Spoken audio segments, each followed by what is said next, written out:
just in case.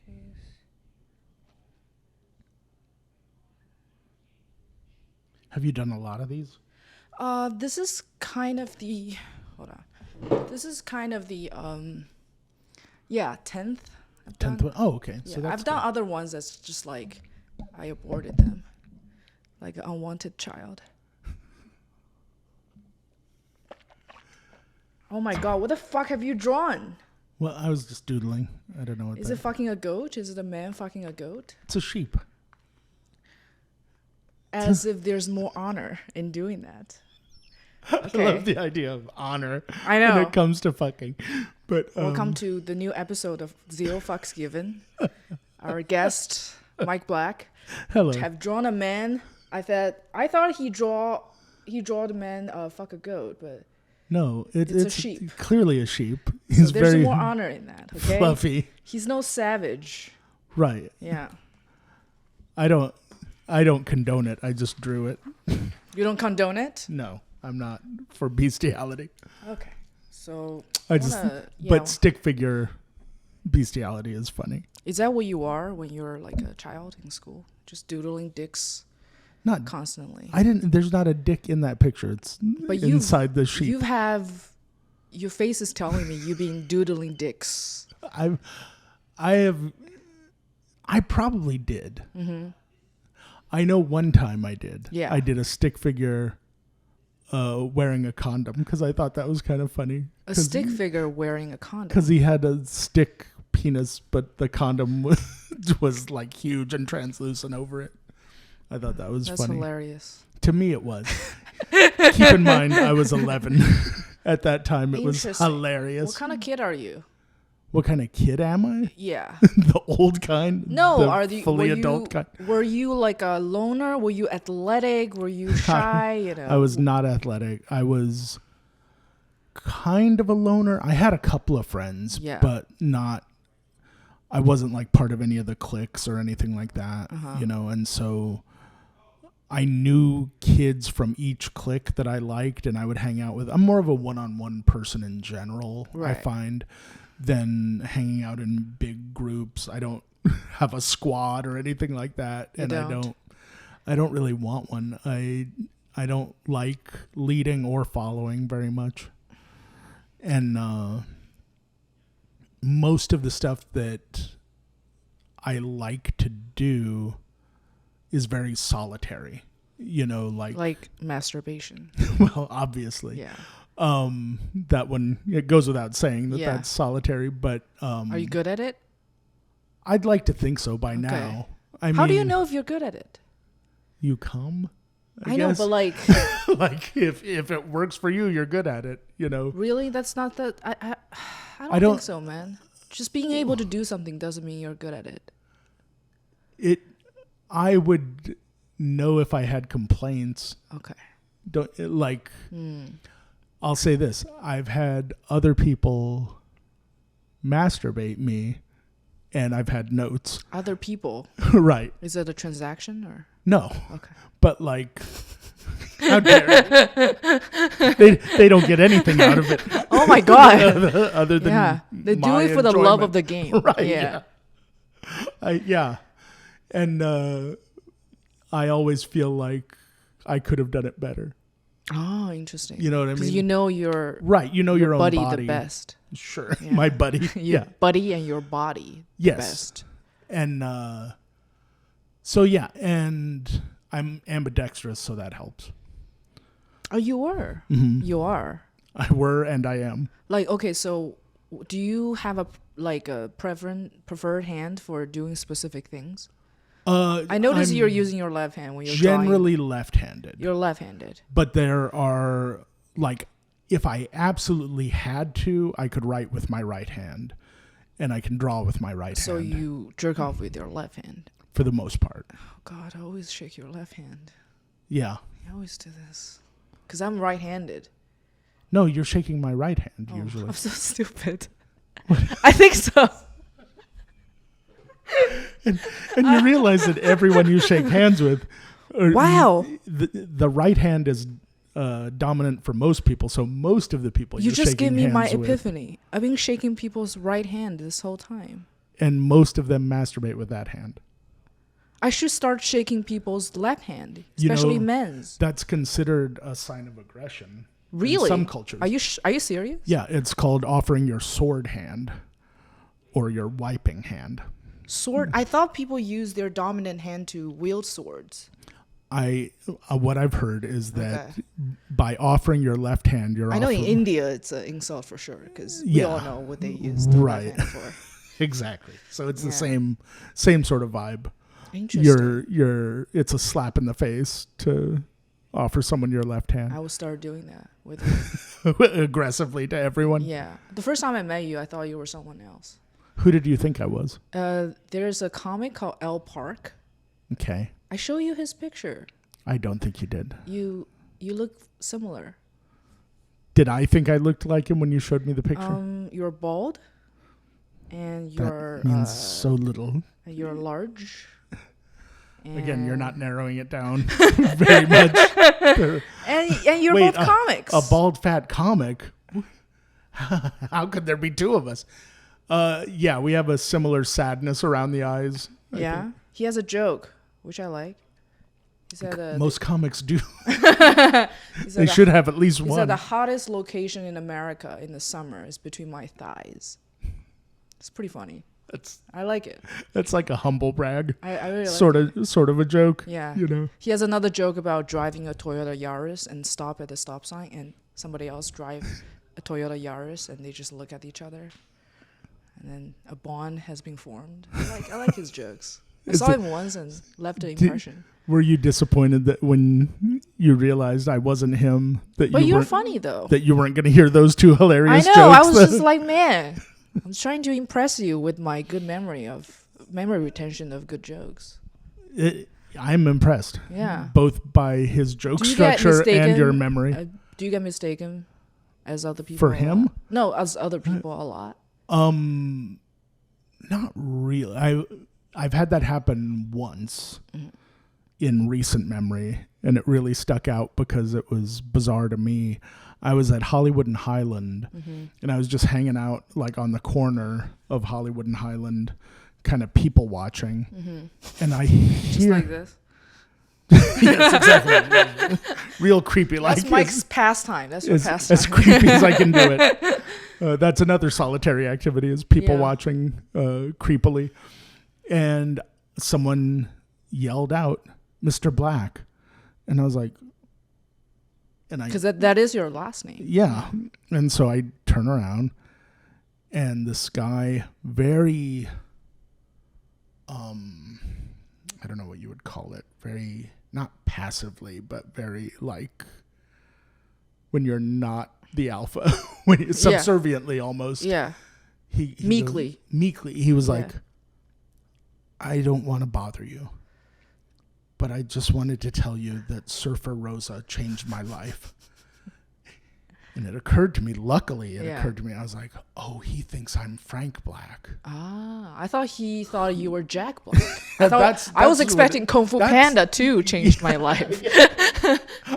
I'm sure it did. Like, it changed all of our lives. Of course. Yeah. But so I was like, with this, in this moment, I have a choice to make. Yeah. Do I tell him, oh, no, that's not me? Or just let him have... Is that how you got your hand job?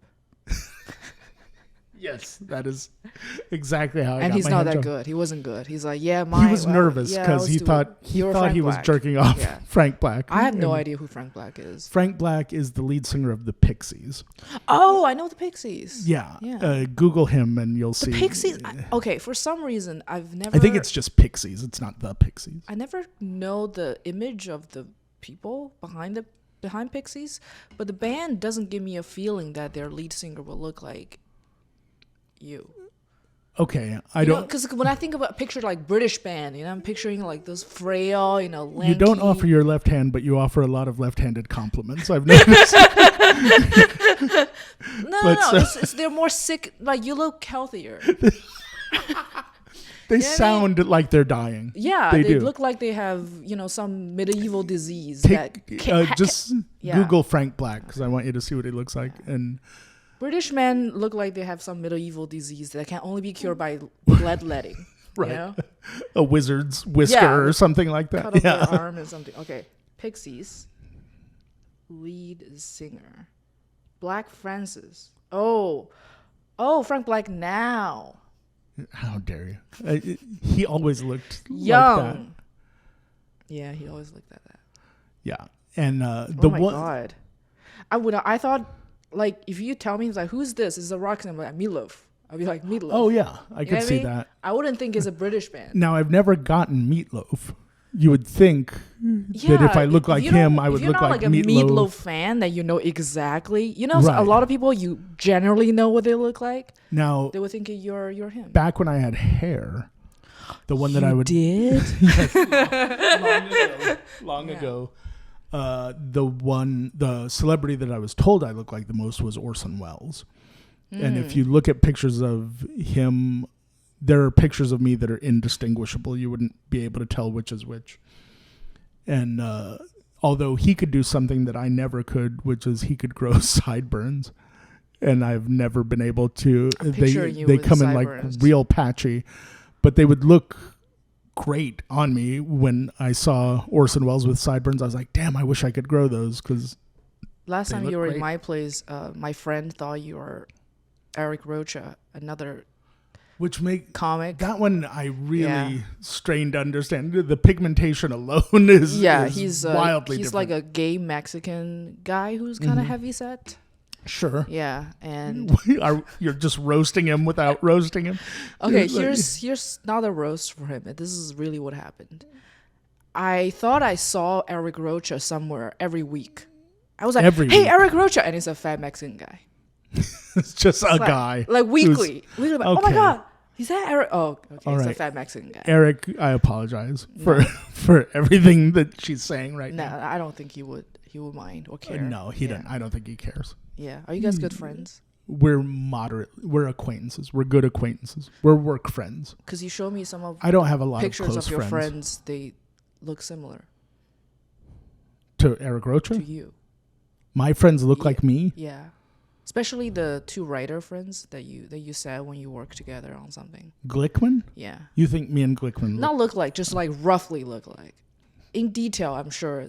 We would go in on the same casting calls, I'm sure. Like what? What's going to be the casting call? I don't know. Ogre. Like weird. Well, consider yourself lucky. I would just go to like Asian. Just Asian. Consider yourself lucky that the description's at least more specific. Central casting needs 12 Asian. Whatever. Just Asian. Yeah. Just Asian. I always want to imagine those casting calls for characters that... You watch Game of Thrones, right? Of course you do.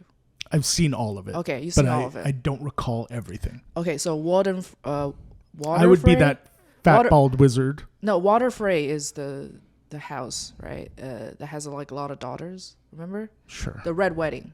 Yes. Yeah. That happened. The old guy who has a lot of like wives and a lot of daughters.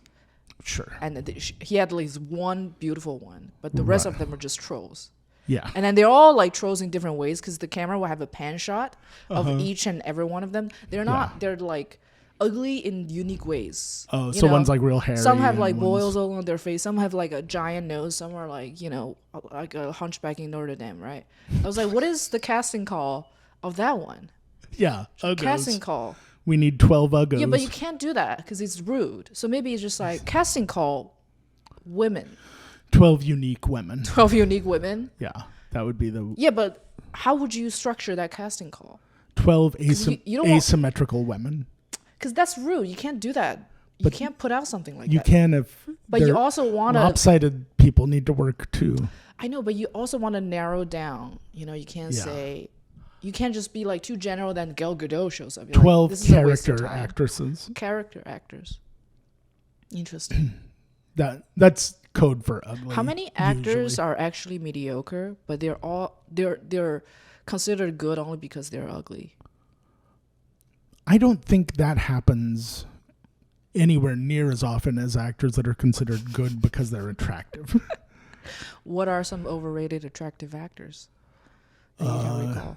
Jake Gyllenhaal. He's pretty good, no? Nightcrawler? Yeah. He's pretty He's good. pretty good. Brokeback Mountain? Yeah, I believe But I I don't- believe he's a bottom. Come on. He's pretty good. I think he's pretty good. I think I that's thought he was like gay. C plus. I really thought he was gay after that. He's like a C plus. And then I look him up. He's like, he's Attractive straight. I'm like, actor. okay, he's very believable. What's his name that played Morbius? Jared Leto. Okay, that guy, neutral. Yeah. Yeah. I think He's good looking? I don't think he's good looking. I think he would generally be considered attractive. Really? Yeah. He has like... In Fight Club, when he's beaten up. He's not in Fight Club. Yeah, you don't know who I'm talking about, obviously. Jared Leto. Yes, he's in American Psycho. He's also in Fight Club. Really? I don't remember. He was the blonde guy that he beats up. Was he one of Tyler Durden's followers? Right. Okay, I don't remember. And after he beats him up, Brad Pitt asks Edward Norton, "Where did you just go, psycho boy?" And he says, "I wanted to destroy something beautiful." How many times have you watched that movie? Probably 6. I have a poster. You have a poster and you don't even know who's in it. I read the novels many times. Not the... A friend of mine in 3rd grade, Yeah. we were working in the school library. Yeah. And me and this other kid were talking about Spaceballs. And he goes, "Are you guys talking about Spaceballs?" And we're like, "Yeah, have you seen it?" And he goes, "I read the book." Mm-hmm. And we stopped talking to him. Why?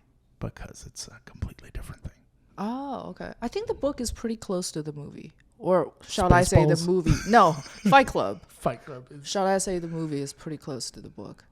Yeah, that's more accurate. Yeah. Yeah. It is, but it's a different experience. It is. Have you read the book? No. Do you read books? Not really. Oh. I'm not a big reader. I thought you are. I seem like one. People Why do people start think you telling are? me about books and wanting got my opinion? disappointed. And I'm like, I haven't read that. But you're a very good storyteller, and then I don't think I don't think they're things- mutually exclusive. and you say things that made me feel like you've read books. Just like in the beginning, I asked you, "Do you like love?" Yeah. Yeah. What did I say? You said, "But that doesn't mean I get it." That's what you said. No, you're wildly paraphrasing. Okay, well, what did you say? I think I said everyone likes love. It doesn't like me back. Love doesn't love you back? Right. Huh, but it's a Most- non-entity. Yeah, I'm talking about the concept in general of love. I tend to love things that are kind of like, about me. So, What do you mean you tend to love things that's about you? like, if you look at my romantic history, it's been... Let's talk about your romantic history. That's what we're doing. Yeah. I tend to be interested in women that aren't very interested in me. Like, they like hanging out with me. They like being my friend or what have you. But that's about it. And so... You're not interested in women who are interested in you? Well, no, I'm really not, I guess, Why? to be totally honest. Usually I'm just not attracted to them. This bores me. Like Huh? that. Okay, so there's a misalignment, mismatch. I guess so, yeah. And, but like, for the most part, the women that are attracted to me don't know me very well. And so when they get to know me, it's like we're actually very, very different people and it wouldn't have worked. Interesting. What's your first heartbreak? That's a good question.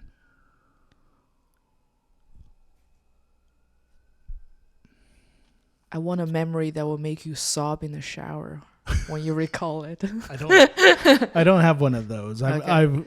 It's not that I never felt that way. It's that now I'm so far past it that it doesn't really resonate with me that much.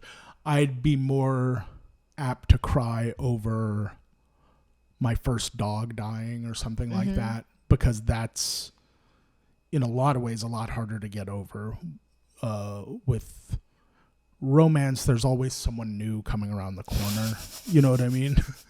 Very replaceable. Yeah. Okay. It's like eventually you're like, oh, that really mattered to me in 2004, but it really doesn't matter to me now, you know. You didn't answer the question. The one that really sticks out still would be a girl I met freshman year of college that I made the mistake of getting super emotionally attached to very, very quickly. And then she got engaged shortly after that happened. But I didn't know she'd been seeing this person for a long time, and that. Were you a thing together, or it's just a one-sided thing? No,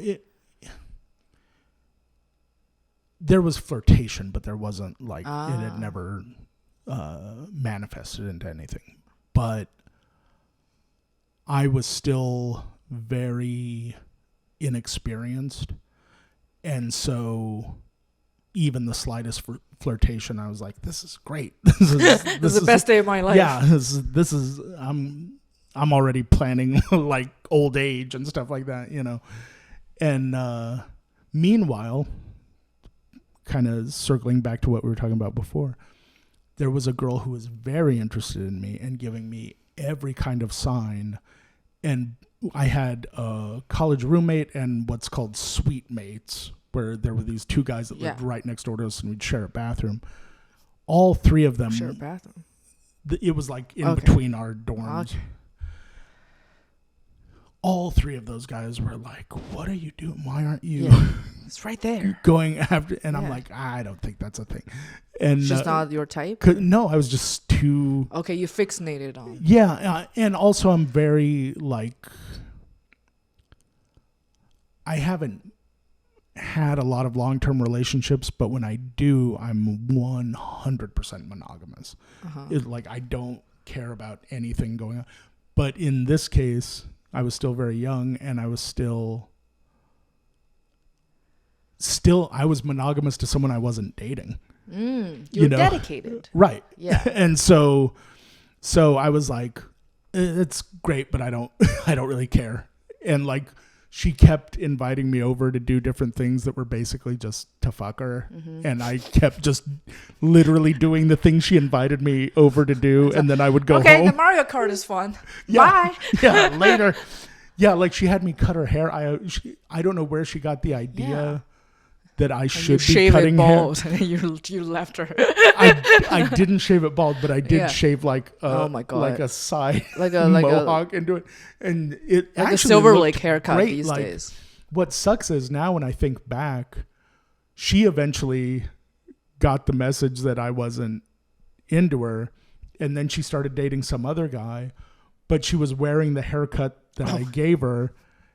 And she actually looked great. And it wasn't until she was dating this other person and that I was kind of like realizing that this over here wasn't going to happen. Yeah. That I was like, oh shit, that girl is actually great. And I should have dated her when I had the chance. You're like Edward Scissorhand. I'm exactly like Edward Scissorhand. You cut the plant and you're like, oh my God, that kind of looked good. Yeah. I cut a little dinosaur out of this this shrubbery. What was I thinking? That came out great. For someone else, you know. Wow. But yeah, so. Interesting. My friend was asking me, you know, I have a friend who's cheating all his tax. You know, the friend. I don't know. We watched a watch party together. And I've never met that friend. I have no idea who's doing that. So anyways, my friend was cheating tax. So although he makes decent money, but on the paper he's on Medicare. Okay? Okay. So he's like, I'm going to go to therapy because it's free.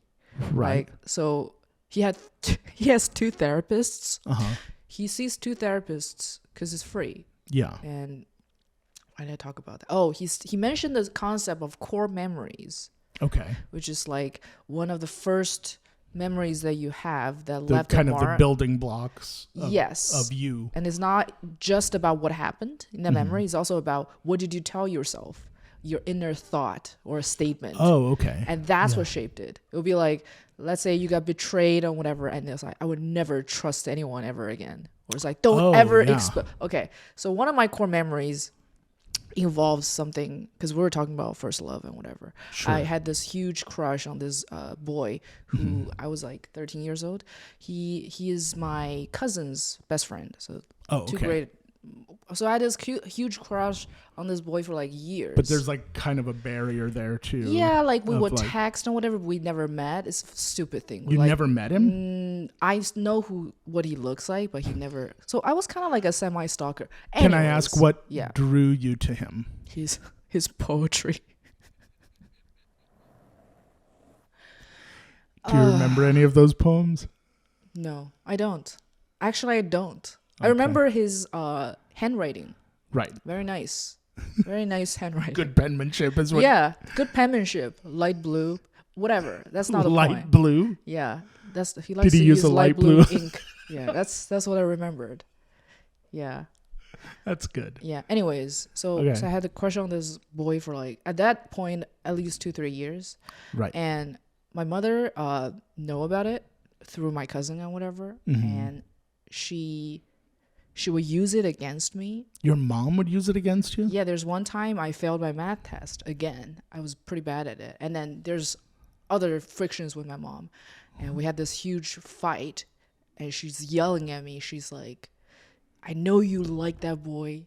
I know he's one-sided. Guess what? You're ugly. He's never going to ever like you. Guess what? You're ugly. You're ugly. He's never going to like you. You're useless. Wow. You fail at everything. No one's going to like you. He's not going to like you. No one's going to like you? And especially he is never, ever going to like you. Oh, my God. This was your mom? This was my mom. And then, obviously, like, that's the most traumatic experiences I ever had. I would imagine, yeah. And then, because yesterday when I talked to my friend, that all came back. And I remember I said, yeah, I did say something to myself in my heart after that. It's like, I would never, ever expose my weakness to anyone ever again, especially those who are close to me, because they would just use it and then as just fucking shank you. Shank you, in the stomach. Yeah. That is the worst when that happens. It is. When you've shared something important with someone. It's not even share, but like she find out about it. Or even, just someone who on the surface is supposed to be on your side. Yeah.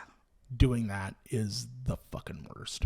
I hate that. That's shit. one of my like core memories. Yeah. It's weird, like they did an interesting thing. Did you see Deadpool and Wolverine? No. They did a really interesting thing that I hadn't seen done in a movie before in any recent memory. Yeah. Where the two of them are having a conversation. And Deadpool kind of opens up to Wolverine and just tells him some like fucked up shit that happened to him. Mm-hmm. And 2 scenes later, he pisses Wolverine off and Wolverine verbally just destroys him with that information. Oh, okay. And I was like, wow, I haven't seen that done in a movie. And they did it really well. Like the acting between them was so good. That's so virulent. That's so... Well, and what struck me about it was the acting was so good and the scene was so well directed when he's like laying into him about all of it that you forget that Ryan Reynolds is wearing a mask. Yeah. Like you can't even see his face emoting and you can still see how much it hurt. Yeah. Like it was really impressive.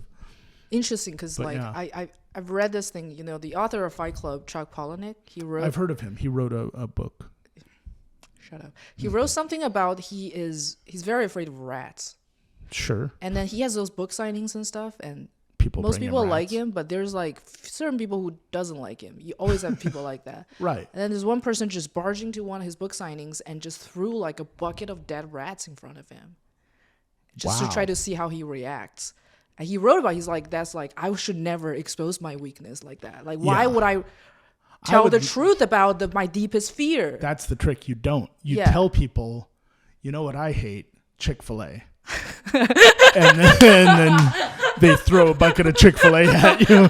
And just some chicken wings. Oh, no. Well, this is terrible. Yeah. Sundays, I save it for a whole day just for you. Yeah. Yeah, getting free Chick-fil-A on Sunday. Do you have one of those core memories? They don't have to be painful. Just things that kind of have you come up with a statement that kind of just like subconsciously forms you as a person. I'm sure I do. I'm trying to think of... Yeah. I have one. When I was a little kid, about maybe 6, my friend Adam, who was just a good kid, but a little bit dumber than I am, was, we were growing up in the 80s, and everything on TV and the movies, everything was all about nuclear war was definitely going to happen. Mm-hmm. And there were going to be people that survived it and had to be road warriors and shit like that. Mm-hmm. And there were going to be like nuclear zombies and mutations, and it was going to be terrible or whatever. And me and Adam were just sitting on the sidewalk, and he looked over at me and he said, "Mike, if a nuclear missile was coming down right now and I didn't see it, but you did, what would you do?" And I was like, "I probably wouldn't tell you about it because I don't think you could handle it." And he started crying. Oh my God. Because I think he knew I was right. But even if you tell him, nothing would change. Right. It's exactly. A nuclear missile. Yeah. I was like, we're not outrunning it. We're not, I knew that there was nothing to be done. Yeah. So why ruin his last 10 seconds or whatever? How old were you? We were like 6. Jesus Christ. And I was That's a very mature thought. but what sucked is I realized I was like, okay, it's nice that I wouldn't tell him that. Mm-hmm. So why then did I feel compelled to tell him that I wouldn't have told you? Yeah. Oh my God. And that probably hurt him more because he had to, now that was a core memory for him, I'm sure. Okay. And he had to live with that the rest of his life. He's like, oh, wow. You're just in the shadows. I'm the kind of person that people don't tell when nuclear war is happening. But I feel like that might be a heartwarming thing. It means you care about him. Right. But I should have taken my own advice. It's like putting down your dog because you don't want to see it suffer. And you're like, there's this little tree. Yeah. Shh. Yeah, if I'd had any candy or something, have some candy, Adam. Oh, we're fucked. But like. Do you have any core memories of yourself that kind of that are like that? Kind of determines how you react to things today? Yes. This is going to sound stupid, but I've had a very large head my entire life, and my neck didn't develop enough to support it very well. Okay, let me interrupt you right quick. Okay. I feel so much better because when I put up my videos, everyone say I have a giant head. Okay. I feel like maybe this is the first time my head in contrast will look normal. Much smaller comparatively. Sorry, keep going. Okay. Yeah. So you understand some of the pain that I'm coming from. Yeah. So as a little kid, I was a lot more athletic, and I would go on trampolines and I would do gymnastics and stuff like that. And I would love to see you on the trampoline. No, not now, you wouldn't. But do it for my birthday? Maybe if you rent a trampoline, we'll see. But I used to do somersaults and cartwheels, and they would weaken my neck because my head was like bobbing around all over the place doing that. So you're like those dolls, you're like those Chinese I was like a bobblehead basically. Yeah. And so when I was young, multiple times, I sprained my neck doing cartwheels or doing somersaults or whatever. I would get whiplash, and my parents, they were good people, but they were very busy, and they didn't get me a whiplash collar until about the 3rd time that it happened. Mm-hmm. So I would just be bedridden for like a week until it healed. They don't know the whole time. They're like, what are they doing? They knew, but they were just like, he just needs to lie down or whatever. And I would kind of I would like scoot around the house because it hurt too much to get up. So I would like on my back, I would just like use my legs to crawl along. Jesus Christ. But I think the core memory that it gave me is I remember one day I was about to do a cartwheel with a couple of my friends, and I was like, don't do that because you're going to get whiplash again. And so I think what it instilled in me was this idea of fun, and particularly aerobic fun or anything like that, has consequences. That's why you don't work out. That are different for me than they are for most people. I was like, most people get to do stuff like that. I don't get to do stuff like that. Interesting. So you stopped all I together? Didn't stop altogether. Like, I still ran around and played and stuff like that. But on certain things, like, we would all ride dirt bikes and stuff like that. Oh, that's very dangerous. And I was like, if I jump off this hill, it's over. The impact on me would be enough to really jack me up, so I better be careful. Jeez. I was just a lot more cautious than I think most kids were at that age. Interesting. Like, most kids think they're invincible till they're probably about 12. That's why you rejected me when I asked you to play badminton with me. Yes. I was like, if that badminton hits me in the head, my neck will snap. You know how light the shuttle. Yes, I know how the light birdie is.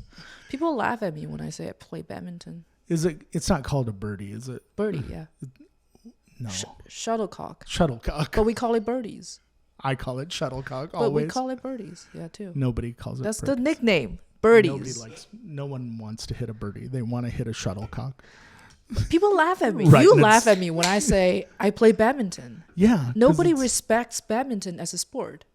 Right, and they don't respect you playing it. They don't respect me by association. Right.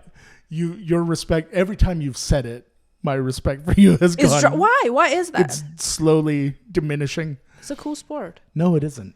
That's such an American-centric way to see it. It's just because it's not popular it's here. Basically tennis in slow motion. It's faster than tennis. It's the fastest. It's not the racket fastest sport in the world. It is. Who said that? To the world.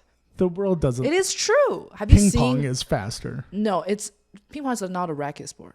With a net. It's a paddle. Okay. I mean, it has a net, but I'm talking about racquetball, pickleball, all that together. That's similar. Sure. That's similar motion. Nobody cares about badminton. Have you found even one person who will play badminton with you? Yeah. They all fall in love with it.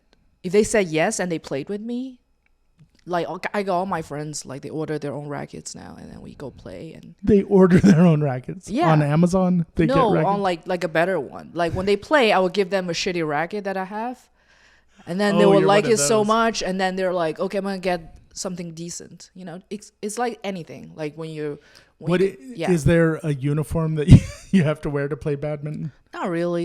You can buy the summer clothes. It's anything you wear for ping pong or tennis will work that absorb sweats and stuff. Yeah. It sounds terrible. Why is it terrible? You should play badminton. I played it a long time ago. Yeah. Painful memory.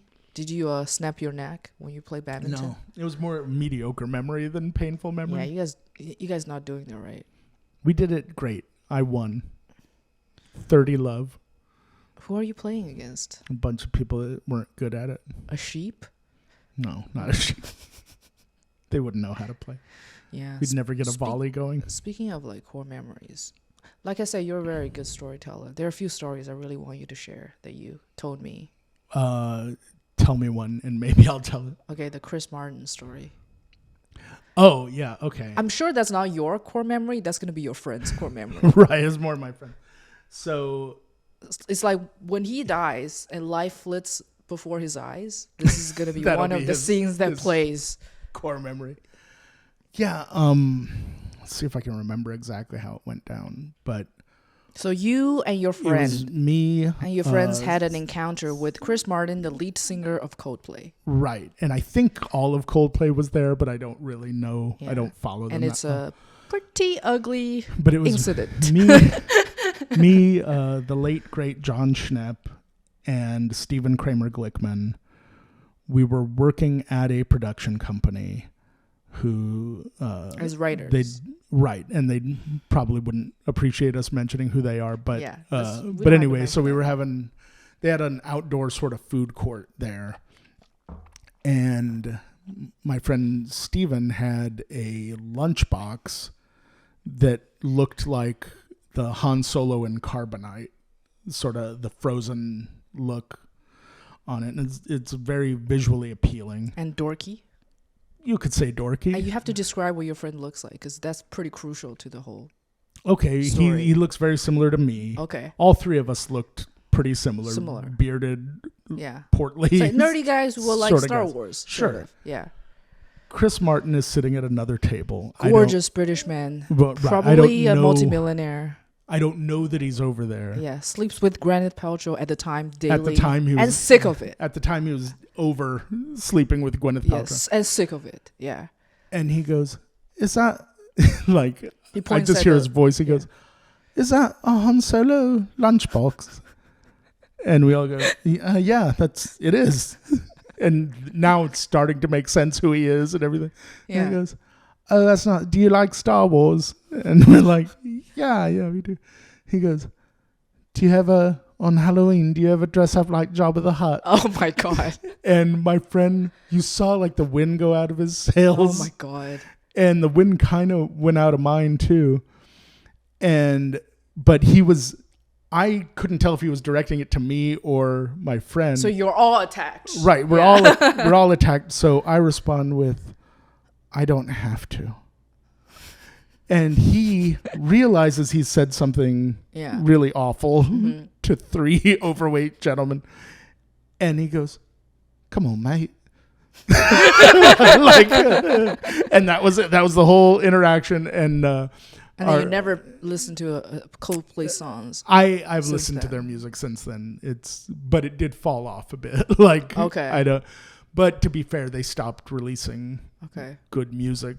Well, I thought after that, around that time. You just listen to Coldplay and choking yourself by masturbating constantly. Which would be a very Jabba the Hutt thing to do, choke yourself while masturbating. That was kind of his whole deal at the end there. I don't think he realized how cruel he was at the moment. No, I don't think he could have. I don't think I'm not defending him. I'm just saying, like. Right. I'll say this. It's a joke I might have made. Yeah. Had I been in his shoes. You think so? Yeah. And that's being me. That's looking like I look and understanding that they look like they look. I still might have made that joke thinking, oh, they're going to love that. And then realizing shortly later that, oh, no, they didn't appreciate that. I love the story because it's very interesting that he had no idea that his world and other people's world are that different. Right. Yeah. Like I'm sure he thought, oh, they're going to love this. Yeah. He just never occurs to him what he has. I'm not blaming for what he has. He's a talented musician and everything. But it was just one of those moments where it was like the way I responded woke him up to what was happening. It was like, oh, he didn't realize what he said. I hurt these guys' feelings and didn't, look at me and look at you. Right, yeah. It's like multi-millionaire. Our lives are very different. Famous. Yeah. Fox movie stars. You guys dress like Jabba the Hutt for Halloween because it fits you. Right. And kind of a wraparound on that is last year, a friend of mine had to muster up the courage to ask this, but he was like, hey, I'm going to be slave Princess Leia for Halloween. Would you have any interest in being Jabba the Hutt? Oh my God. And I was like, sure. You did? Yeah. Oh my God. I made a costume and it was great. Like the costume I made came out. How do you make a costume? With foam. Okay. Do you have to cover your whole face and body or is you don't have to, but I did. I made like a whole like head and everything and like the body. And I even put like, I thought it was cool. I did a hand puppet of that little laughing guy that hangs out with him. And it came out pretty good. We didn't win any contests or anything, but it was still fun. Guess what? Chris Martin would never know the joy of dressing like Jabba the Hutt. No, he never will. Yeah. He'll go to his grave only what do you knowing think he dressed like what it's like to orgasm inside of Gwyneth Paltrow. And bored of it. Right. I was like, again, Not Jesus. Again. Jeez. Why does she have to be so skinny? Good Lord. Yeah. Yeah, gross. What do you think he dresses like for Halloween? Whatever his publicist tells him to. You think so? Is most likely what he dresses like for Halloween. Have some suggestions. I don't know, but I don't think celebrities really care about Halloween. I remember being at Hollywood Wig and Costume once. Yeah. And I see a cart coming around the corner. Yeah. And it's got all the like beginner Halloween shit. Like, what's a Halloween beginner pack? The witch hat. Yeah. And broom. A big plastic pumpkin. And like a skeleton. All of the like most obvious Halloween shit is coming around the corner. Or Jason. And I'm like, oh, this is a divorced dad getting stuff because he's got the kids for Halloween. Interesting. Because it was like October 30th, you know, and I was just hanging out in there and I see this cart coming around the corner and I'm like, oh, this poor guy. I don't even want to look at him. That's what CVS is for. There's a thing called CVS. But the cart comes all the way around the corner and it's being driven by Gary Oldman. Are you serious? Fucking Dracula was buying the most beginner Halloween shit is that he you divorced? could buy. I don't know. Okay. I think he, he used to be married to Uma Thurman.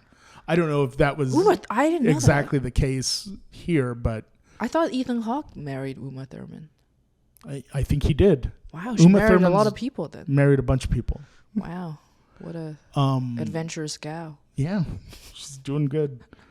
And but yeah, I wanted to take his picture because how often are you going to get Gary Oldman Halloween shopping? But I didn't. I respected his. I was like, it's interesting. He's clearly at rock bottom right now, so I'm not gonna bother. Because when you say like Gary Oldman, Dracula, like when I think of him, the first Sirius Black. That too. Yeah, either way, it works. Not a very good one. You know, either way is a very goth presence. In my opinion, not a very good casting. He's a good actor. I liked him as Sirius Black, but again, I never read the books. I've read all the books. Who would have made a great Sirius Black in your mind? I don't know, but Sirius Black is supposed to be younger, and not just the age. He's supposed to have this more boyish vibrancy and naive, very, you know. So Paul Rubens. Yeah, not someone old. You know what I mean? Not someone who looks like he's been through like 2 world wars. You know, I'm not saying he's not a good actor. He's a great actor. He really is. Just not a bad fit for that character. One of my favorite movies of his, most people don't know about, Rosencrantz and Guildenstern Are Dead. Have you ever seen that? No. It's written by Tom Stoppard, who wrote Shakespeare in Love. I know that movie. And it's about the 2 smallest characters in Hamlet and what they're doing while Hamlet is happening.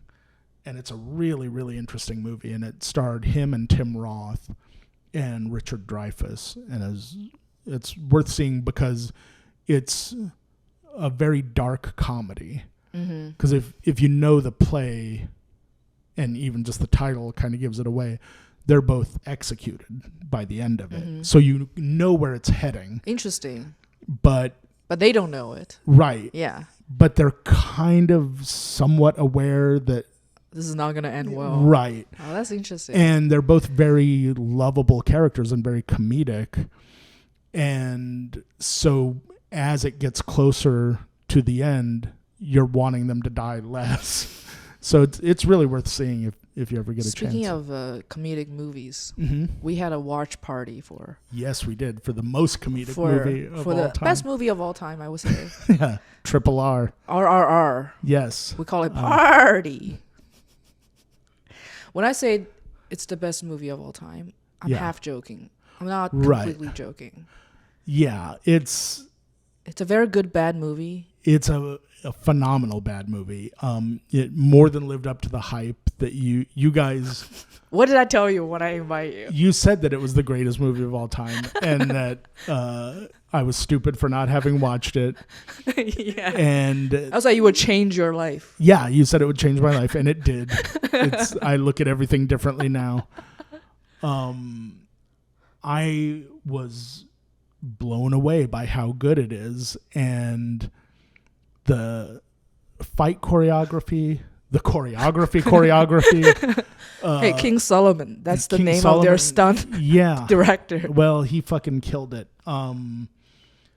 Even it uses a lot of CGI, but it doesn't get in the way of the story. And it doesn't, when they use it, it's really important to use it. Like, you couldn't get those shots any other way. And they were very judicious about how to do that and when to do it. And it really worked for the movie itself. The effects did serve the story a lot. And it was just a lot of fun to watch for, how long is it? 3 hours? And you're on the edge of your seat for 3 hours straight. Yeah, and it keeps building.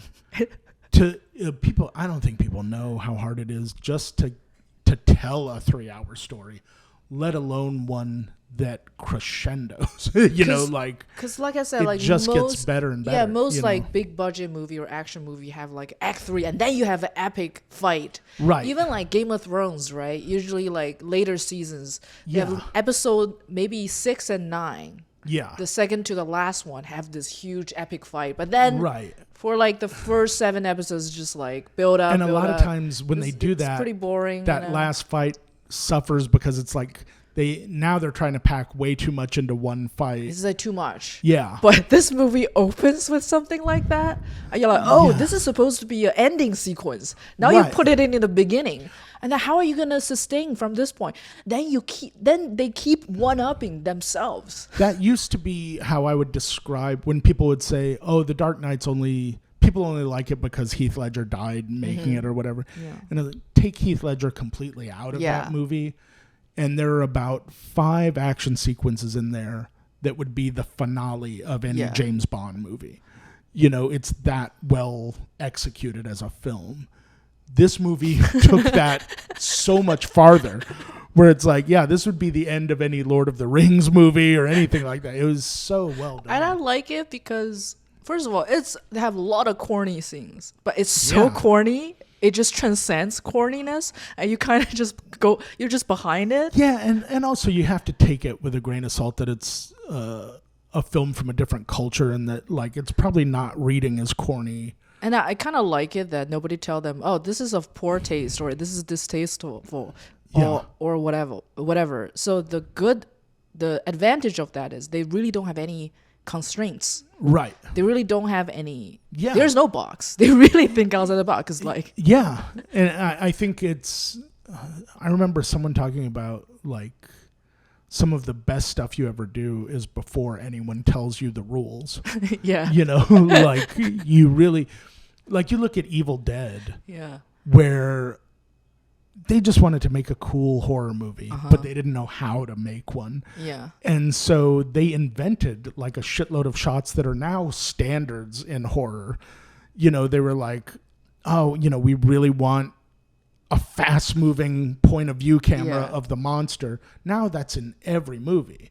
But before then it was like, it didn't exist because no one thought you could do it. No one tried to do it, And RR is especially crazy because, I've learned something about screenwriting and whatever. Usually scenes are kept under 3 minutes. Usually. Right. Maybe you have like a long scene, 5 minutes top. Sure. It starts with like after the intro, the first action sequence, it lasted for like 11 minutes. I'm like, how long is this action sequence? It just defies all the rules. Yeah. And, and the way that people used to do things. And I was like, how do you sustain it? You never see what's coming. You never. Right. And like, because there are no rules, they do things walk that you just into don't each other expect. Underwater, and they lock arms. Yeah, the underwater high five. They have underwater high five.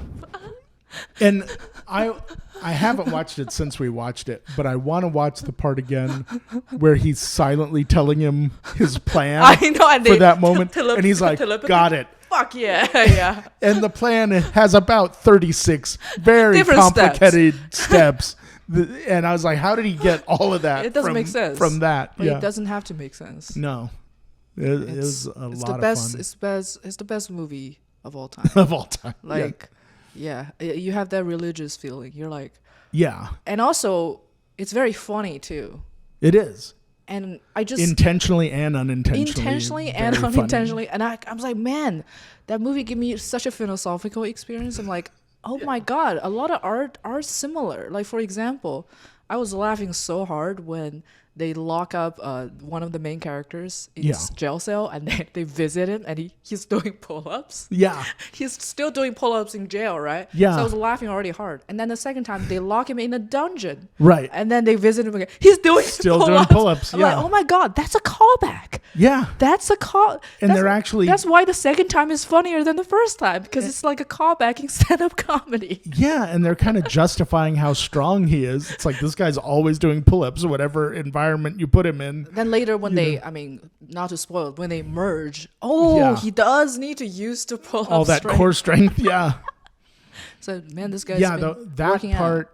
Yeah, I don't want to ruin it, but man, that whole sequence is unbelievable in a good way. When the truck drives into the mansion, because usually you see a lot of action movies. There's a scene of like a car or a truck just like breaking through the gate. Yeah. It's like, oh, that's gonna be it. No, there's more.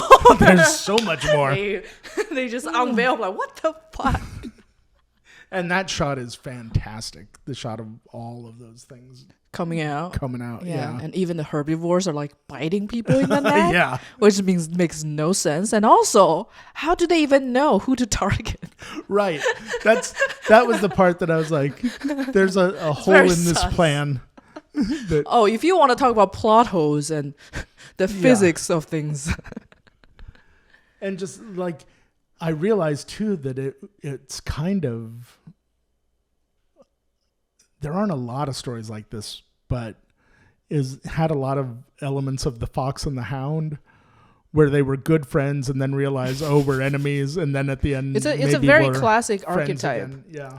And also, like, because it's an Indian movie, so there's a lot of songs and dance. Mm-hmm. And their songs the lyrics are so foreshadowing. Yeah. No, I wouldn't even call it foreshadowing. Did you love it because of how poetic the lyrics were? No, I love it because the lyrics was describing what exactly has happened. Yes. Or what's about to happen. Yeah. Like very literal.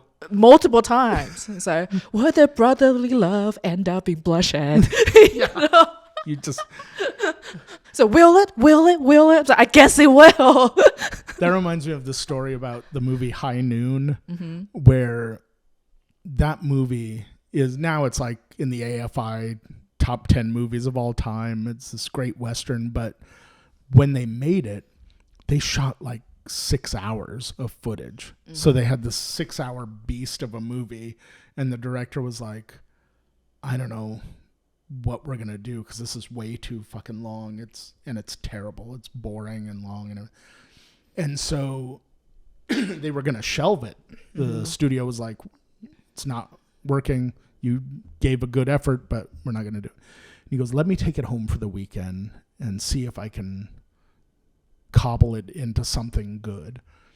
So he takes it home, and he's worked on it all weekend. He's on like the last 8 hours, and he's looking at the clock. And he's like, well, there goes my career as a director. And then he realizes, wait a minute, that's what this whole movie is about. Yeah. It's about this guy waiting on noon to happen, where he's going to have a big showdown and he's probably going to die. So he started inserting shots of a clock in there, and he gets it down to where it's about an hour and a half. Yeah. And it comes out great. Interesting. And the studio sees it, they love it, they think it's fantastic, and he's like, after all of that, after going through that experience, he's just spent, and he's just like, I can't believe I made it. I can't believe I got this to happen. And the studio goes, this is great. Do you want to hear the opening song for the movie? Mm-hmm. And he goes, yeah. And so John Raitt, this great singer, plays it for him. And the song tells the whole movie in 3 minutes. Then the guy get the girl. He's a motherfucker. And then she dies from cancer. Right, yeah. He's like, you're playing that at the beginning of the movie? Yeah. I like how Eastern lyrics can be quite literal. Yeah. Very literal. It's quite interesting. Well, and Mel Brooks had a similar thing happen when he did Blazing Saddles, where, he does the movie and they hired this great singer who'd done all these different Westerns to come in and sing the song for Blazing Saddles that he'd written. And he goes, the guy sang it so well. I don't think he knew that it was a joke. Like, I don't think he knew what kind of movie we were making because he was singing like sincerely. I looked around the room and people were like in tears, that kind of thing. And he was like, they were like, do you want him to do it again since he didn't get it? And he's like, no, let's just use that. And it worked. That's the best. I mean, my favorite comedy movie of all time is This is Spinal Tap. Love that movie. Yeah. And here's the thing: if they know it's a joke and they're not being serious, it's not that funny. Right. The reason why it's so good is like they are so in character. Like to them, they're not a stupid band. They're like they're singing those ridiculous lyrics. Yeah. Sex Farm, Big Bottom, Stonehenge. You know, it was like, and I like their lyrics is when they sing Stonehenge coming down. I know. I like the lyrics when they sing like those like really ribald, you know, really disgusting racy lyrics about like women and their ass and like I want, you know, what is it? Your body looks like a flash tuxedo. I want to sink you with my pink torpedo. Yeah. But then they would keep saying, you know what I mean. It's like we know. It's like we know what you mean. We know exactly what you mean. But if they're like being kind of, you know, gesturing or whatever. Yeah, if they're winking to the audience or, you know. It's not going to be funny. Yeah. It's like they're so serious. Like, we're a serious rock band. That's why it's funny. Yeah. It's, oh my God, Sex Farm made it to top 10 in Japan. It totally rejuvenated their career. Like, I love actors that are comedic. Like Alan Arkin in Edward Scissorhands. Yeah. And Diane Weiss too, for that matter. The parents, they're both so good. But at one point, you know, after Edward tries to steal a bunch of stuff to impress the girl, and Diane Weiss goes, you know, it's those damn TV shows. And Alan Arkin responds, damn them all to hell. And he's so serious about it. And I was like, that's one of my favorite moments ever. It's like the more serious it is, the more in character it is. Like they can know they're the joke. Yeah. You know, they can't be like, that's why I don't like comedians who think they're funny. Right. Or acts like they're funny. I'm like, dude, you're taking it out of it. Yeah. You're ruining it. Yeah, I'm not seeing a guy falling apart or being really mad or being really whatever on stage. I'm seeing this and so let me show you what I can do. It's like, shut the fuck up. Look how clever I am. Look how clever I am. Especially like those people with a wordplay kind of joke. Yeah. And they know it's coming and they're like, and da da da da da. I'm like, oh, shut up. Is that why you brought me here? To give me these notes? No, you actually don't have those. I do sometimes, but not a lot. Yeah, and yeah, not really. Oh, I brought you here specifically because I want you to retell the Chris Martin story you already told. Right. And the Chuck E. Cheese massacre. Let's talk about the Chuck E. Cheese massacre. Okay. We can talk about it, but it's not. You can't alter some details, but. Right. To me, it's not that funny because it's not funny, but it's fascinating. But it is a fascinating thing that happened. I grew up in Colorado, in Aurora, which has a pretty massive history of violence now. Mm-hmm. But I believe where it kind of started, and this was before Columbine or before like any of the other stuff that happened, was we had, while I was in high school, a Chuck E. Cheese that was maybe 3 miles from our school. And so a few of the kids we knew worked there. And one of the employees there got fired, seemed to be okay with it, but then he came back to get his paycheck and shot everybody that was there. Now, at that point, they were closed, so there were no families there or anything like that, but it was just workers. But he killed 4 people. Damn. And a 5th one was shot in the jaw and lived.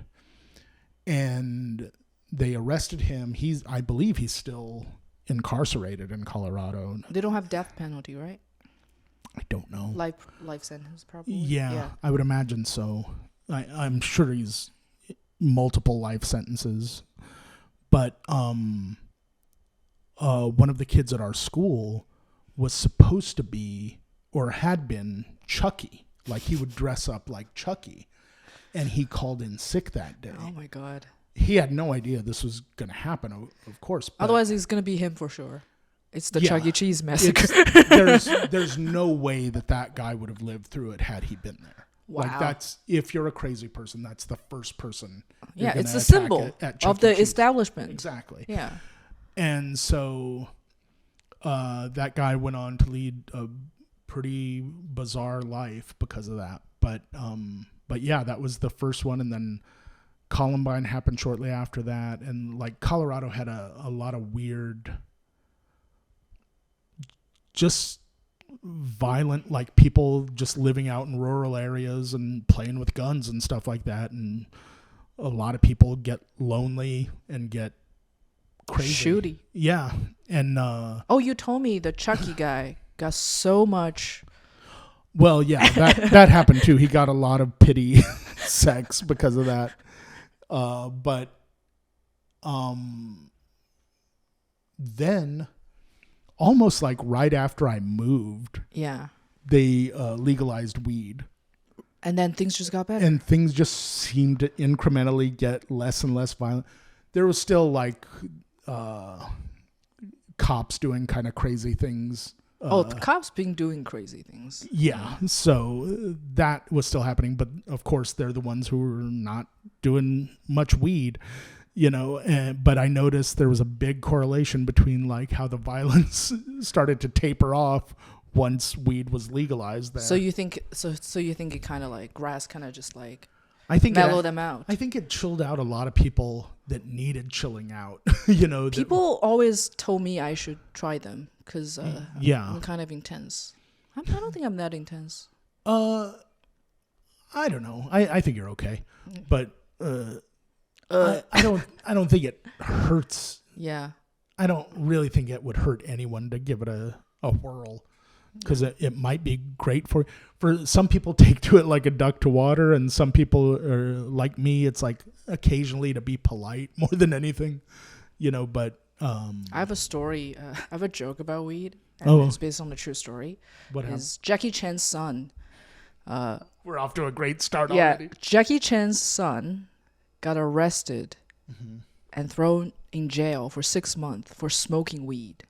Now, where was this? Beijing, China. Okay, yeah. So in Beijing, China, I would Jackie not Chan's do it son in Beijing. smoked weed, got arrested, thrown in jail for, I forgot, 6 month or 12 month or something like that. And not only that, they paraded him on national TV. He was wearing this like jail suits, which is a yellow vest. Yeah. And then he had to like, I'm so sorry, I shouldn't have done this. And then Jackie Chan himself had to apologize in public, saying, I failed as a father. Jackie Chan, who had nothing to do with it, had to. That's his son. I failed as a father. I didn't educate my son well enough. Yeah. That, this happened.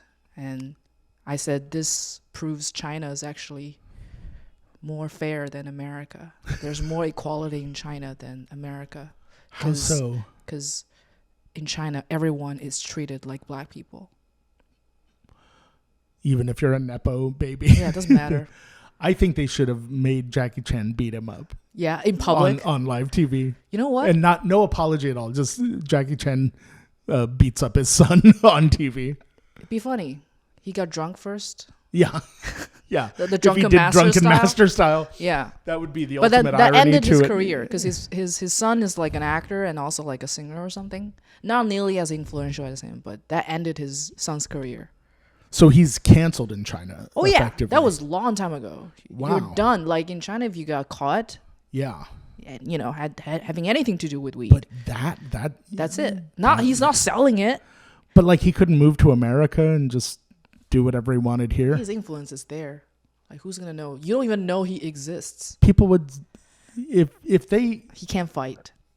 Oh, well, it's like, then, yeah. At least LeBron's son can play ball, right? Like he can't hoop as well as his old man, but he at least is, he's a decent player. But this guy can't even fight. I think he could just make a career out of getting beat up.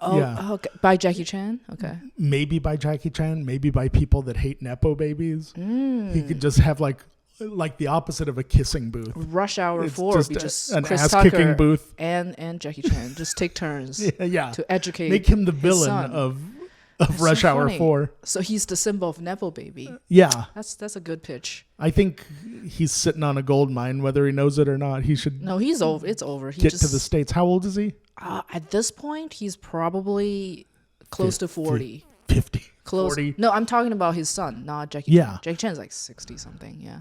Yeah, I think he should come here. I think there's a whole huge. He's a terrible singer too. Yeah, that hasn't stopped. He's anybody like an acoustic guitar in the States. You know what I mean? It's like we have so many terrible singers that are. It's like Miley Cyrus, but no talent, massively and celebrated. No look. Yeah, I think he'd be fine. I think just come to America, son of Jackie Chan. And you know, this is what's interesting. I'll manage you. You will manage it. I only take 48%. This is interesting because I keep thinking about Chuck E. Cheese Massacre ever since you told me about it. I just have the antithesis story of that. It's the opposite of you that went story. to Chuck E. Cheese and no, someone blew everybody there. But it's the opposite of that because your friend or your classmate is kind of like a close call, right? Right. If he didn't call in sick that day, sure, he would totally just like, this is the opposite of that. What happened? It's very interesting because this is also the reason, like, China was this close to becoming North Korea. Okay. And what stopped it is a plate of egg fried rice. How so? It's true. So do you know the Korea? This feels like a dad joke. It's not a dad joke. It really isn't a dad joke. Okay. You know, okay, so in the 50s, there's a Korean War, the Korea War. Right. America supports South Korea, and Russia and China supports North Korea because of the communism union. That makes sense. So Mao Zedong, Chairman Mao at the time, was the leader, and his plan is to plant his son as his successor. And the best way is to send the son to war, come back a war hero, blah, blah, blah. Right, it's like the standard procedure. You can't just do that outright. You give him kind of an easy first battle to... Yeah, so he sent his son to North Korea to fight the South Koreans and the Americans. And then he had his son escorted by like one of his most trusted general. Mm-hmm. So make sure, come back safe. And one time there's an airstrike. So they're supposed to all hiding the bomb shelter, and they all did. But he's very hungry. So he got out of the bomb shelter and he's cooking himself a plate of egg fried rice because it's just that delicious. Yeah. And the Americans drop a bomb. Oh.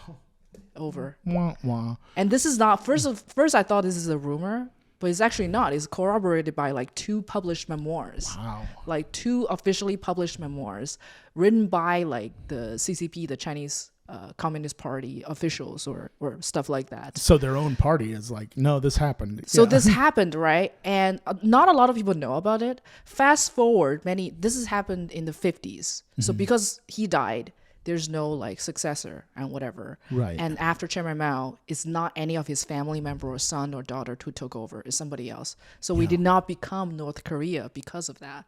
Because other than that, it's going to follow the North Korea pattern. From grandfather to father to son, just like controlling one family. Yeah. So that never happened. Fast forward this many years later, there is, totally unrelated, there is a guy who has this cooking channel. He's a very good cook and he's very popular. He teaches people how to cook. Sure. And on the day of or the day after the day how Chairman Mao's son died because of the egg fried rice, he posted the video of how to cook very delicious egg fried rice. I'm 100% certain he had no idea this happened because this is not very widely known. But of all the dishes to and pick, his account nearly got shut down because of it. Yeah. He had to apologize and say, I would never make a tutorial about egg fried rice again.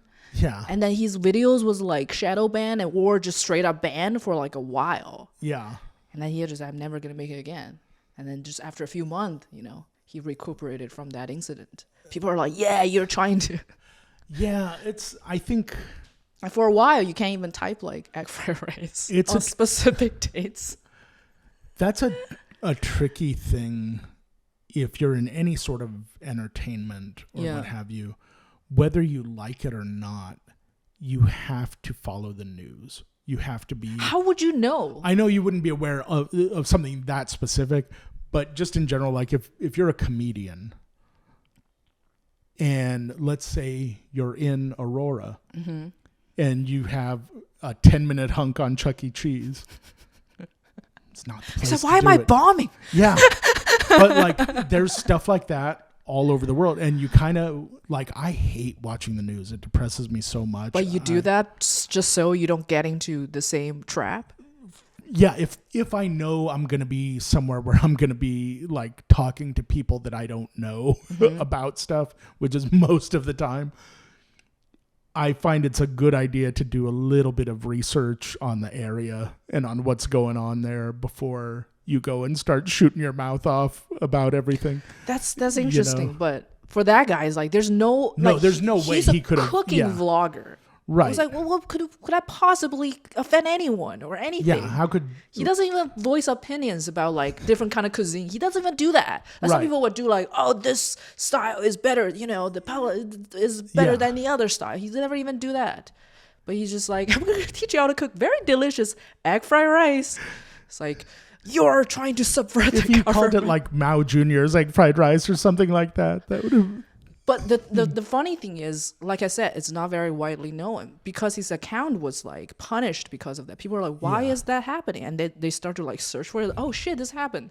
Now it's like everyone knows about it. Oh, that's why. Because that's why. It's like, what the fuck is wrong with, like, my mom probably wouldn't even know about this. Right, yeah. That's crazy. I just like stories like this. Not like it. I like how something so insignificant can ruin someone's can like change whole history. Career. Yeah. It's amazing how that happens, and it happens a lot. And change the destiny of like like I probably wouldn't even be here if he doesn't like egg fried rice that much. Yeah, that's mind blowing. I probably just like digging the ditch looking for dead rats to survive. Yeah. Instead, I offer you this an American Coca-Cola. American Coca-Cola, the most celebrated brand. Instead of that, it's all because of... Whose name derived from cocaine. Is that true? I heard that they used to put... I mean, that's like the original 19th century, right? Formula. Late 19th century? Back then, a lot of things had cocaine in it, and they were like... Do they have heroin in it or just cocaine? I believe just cocaine, but I don't know for certain. I heard like back in like late 19th century or even early 20th centuries, doctors will like prescribe shit just have like cocaine, heroin, or meth in it. Yeah, like laudanum and stuff like that. What is that? It's like liquid medicine that's similar, and all these things that they weren't all that bothered by side effects or by addiction. They were just like, oh, that woman she's telling everyone she'd like to vote too. We better you take a little of that and off you go. I mean, that's also my reservation about like pharmaceuticals in general. Like, who knows, Ozempic right now it's okay. Like 10 years you're gonna grow a second head. I'm exaggerating, but it's I know a lot of people. And then also, this might be controversial, and it does not represent my opinion. I understand where people are coming from when they're very skeptical about the vaccines. I'm not saying they're right. I'm saying I understand where the skepticism is from. My position was kind of like, okay, if you feel that way, stay home. Yeah. That it's fine if you feel that way, but stay at home. Don't be going out to the movies and don't be going out and spreading it. But they always go the old people and kids and stuff like that. They always go the extreme. If they just start at, I don't know about this. I was like, okay, I'm on your side. Maybe. Yeah. Then they were like, there's 5G in it. I'm like, okay, you got. Okay, now you're getting weird. Yeah. Now you're getting weird. Yeah. I was listening when you said there's not enough research and time passed for this thing. The only thing that I kind of would call bullshit on is when someone would go, well, I'm doing my own research. In your clean room, like, in your laboratory that you have back, in the back room of Home Depot. If you don't want to do it, fine, but I don't want to hear about your research and shit. I'll say this: I took the Pfizer vaccine every time. I took Pfizer, Moderna. I've never taken Moderna, so I can't speak to that. But I took Pfizer every time, and now you can see visions. No, but my body took to that very, very well. Okay. And before the pandemic, before any of this was happening, I always had asthma and I always had like respiratory issues. And if I got a cold, it would take most people maybe 5 days or to a week to get over a cold. It would take me a month. Jeez. And if I got something like the flu, I may get better enough, but I would always still have like lingering congestion from it and stuff like that. Now I don't have any of that. And like, it's been that way since I started taking the vaccines. When we were in lockdown, right before we went into lockdown, I hurt my back in a way where it wasn't like crippling or anything like that, but my back would tighten up or seize up after about 20 paces. Mm-hmm. And I would have to like lean against something or sit down and let it kind of recuperate. And then I could walk another 20 paces or whatever. I was in bad shape. And over the course of the pandemic, that diminished until now I'm pretty much fully capable of walking around all day without any issues.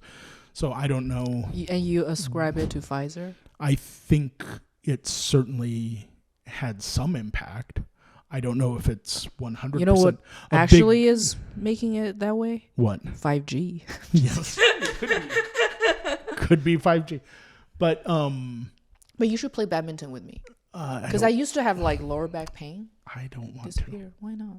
Because it's gross. And why is it gross? It has feathers on it. Because it has Asians No. involved? It's not even. You hate Asians? Is it even an Asian it is. sport? It is very popular in Asia. But where did it originate? The title doesn't don't know. seem Asian. I feel like it's probably invented by the Europeans. I need to do research. That's why I don't want to do it. I hate so Europeans. is every sport. No. Soccer is invented by the Brits. Yeah, I don't play soccer either. I tried when I was a kid and I was terrible at it. I scored one goal and it was for the other team. I'm not making that up. I thought I was doing very well. If you have to pick one sport to try right now, what would you pick? Fencing. Because you like to stab people. Yes. Just it seems more fun, more exciting than that's more European than anything. Ping pong or whatever. It's such a white sport. Are you white? I'm like half. Okay. Yeah. What's the other half? That's for me to know and for you to find out. What do you mean? No, I'm half Manticore? Latino. Latino. Oh, yeah. So yeah, it makes sense that my friend mistaken you as right. Rocha. I thought we covered this at the time. Forgot about that. But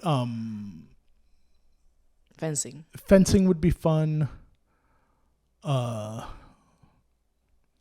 don't think I could do it without hurting myself. But the one where you hurl a discus. Curling? No, it's a disc. It's like curling. Just throw shit. You spin and throw. Oh, I know. Yeah. Throw a disc. I don't know. Throw a dick throwing. Disc throwing, not dick throwing. Dick throwing. Well, we've covered a lot today. I think so. Oh, you should come back. It's very nice talking to you. Maybe. I feel like you're always a nice hang. If I come back, if I see a badminton set up in here, I'm going to be so pissed. It's all, yeah. But no, I'll come back. But I'm not telling you when. I'm just going to come back and then we'll just start recording. You just come back? I'll just be like, start recording right now. Without notice? Yeah. Yeah. We'll solve a murder mystery or something. Yeah. Cool. This is the episode of Zeo Fox Given. And I am going to force him to play badminton with me. Because it's a cool sport. It's never going to happen. Bye. All right, that's good.